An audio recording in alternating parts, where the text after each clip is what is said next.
Hello, ladies and gentlemen. Time for the other part. So, he was trying to give a good argument on Spider-Man 3. And it's kind of funny that his video, completely, especially his final observation, makes you scream and shoot on the brakes and make you guys say what I've been saying for the past few years. It's a sabotage film. Because look, he even said that if it was just like Spider-Man 2, it would be perfect. But the thing is that, say it with me, the producers got into this so they can get a brand new franchise out of it, which they sure did, but yet they were completely stupid on how to make Spider-Man stories. They said they got it now, but yeah, I still kind of prefer them not to be near Spider-Man whatsoever. They're not even a part of the Spider-Man video game. That was Insomniac. They didn't have anything to do with the video game whatsoever. Thank goodness. So I have to do some credits due, which of course I already said that. Sandman was well done. It was pretty well done. The relationship between Peter and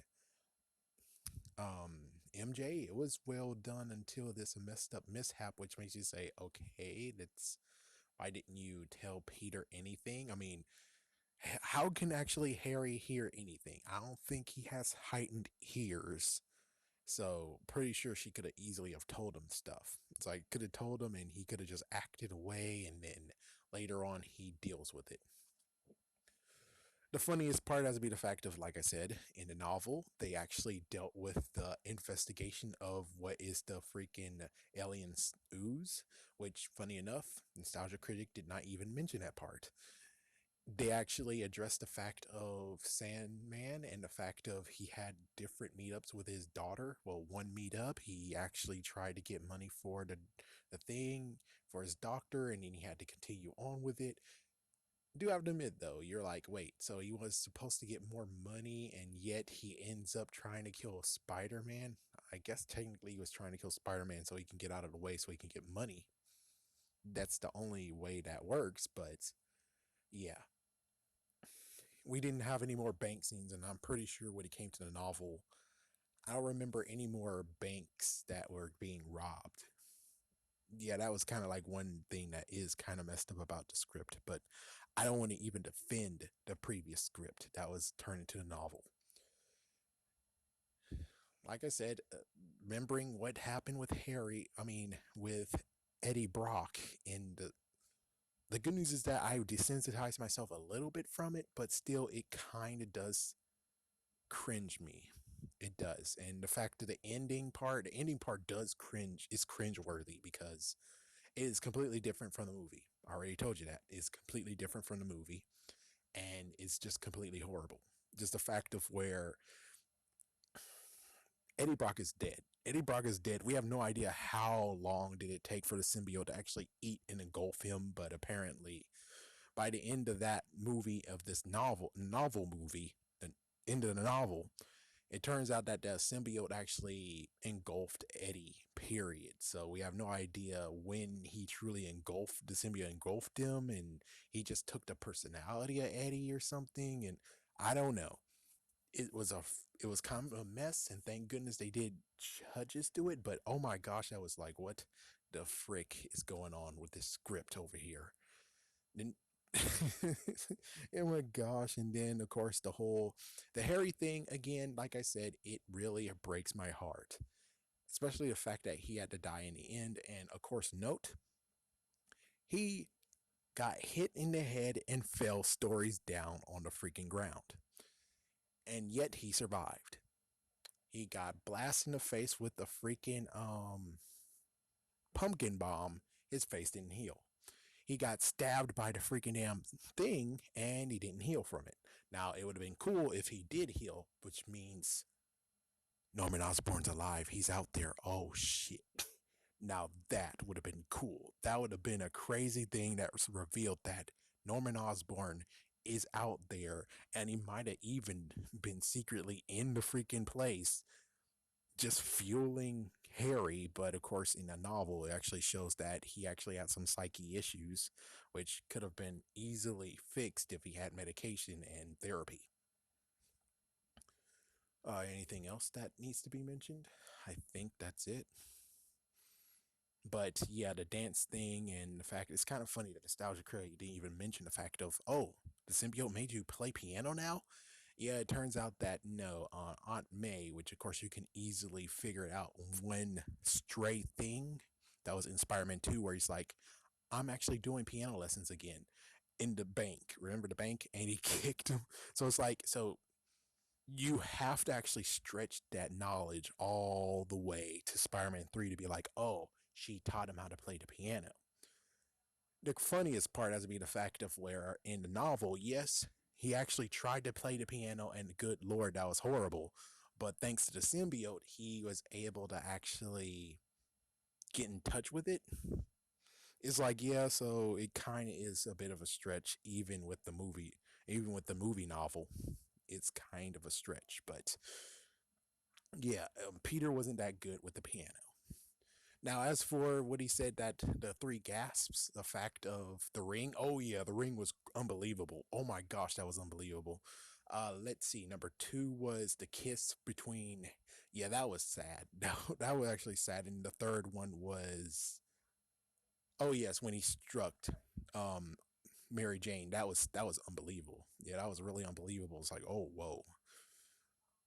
The funniest part has to be the fact of in that bar scene and the beginning part, he actually was supposed to attack so many freaking people.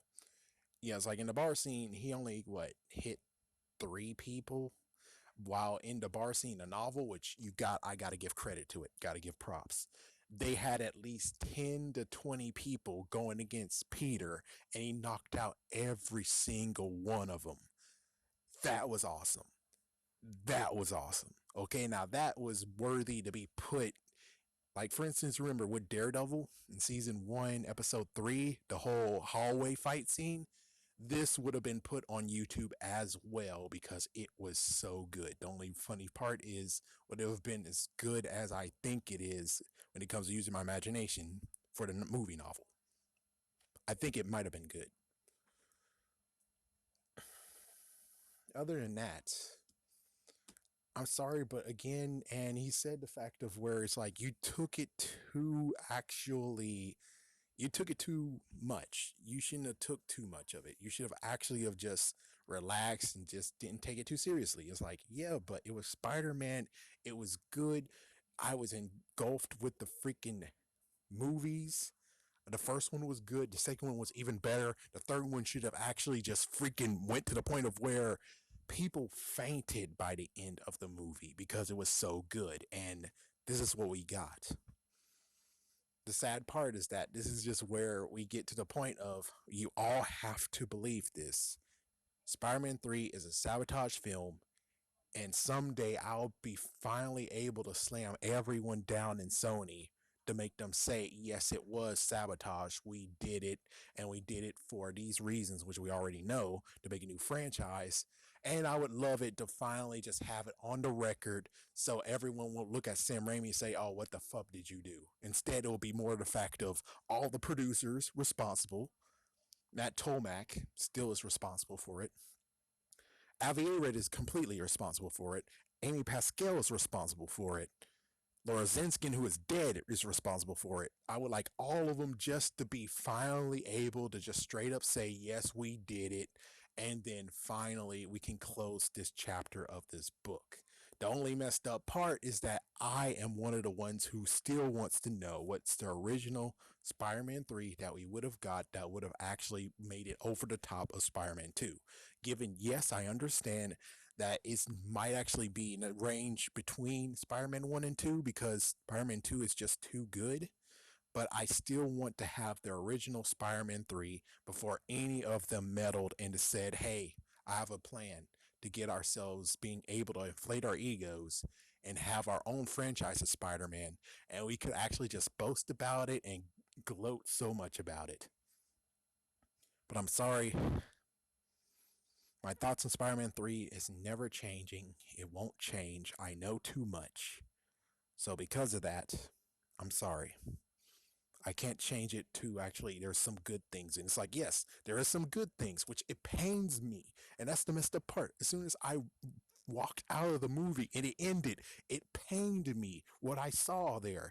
It pained me.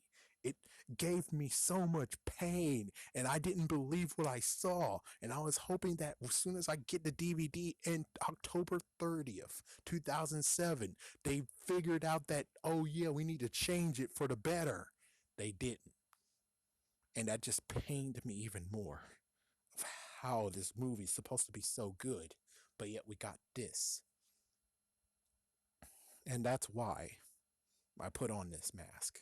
That's why I donned the black, because I know deep down, it's like deep down, I knew that number one, Sam Raimi would come back with Spider-Man 4 and redeem himself. But as soon as all that crumbled and went down, eventually it came to the point of where I had to realize something. And I wish I realized it when I was a teenager.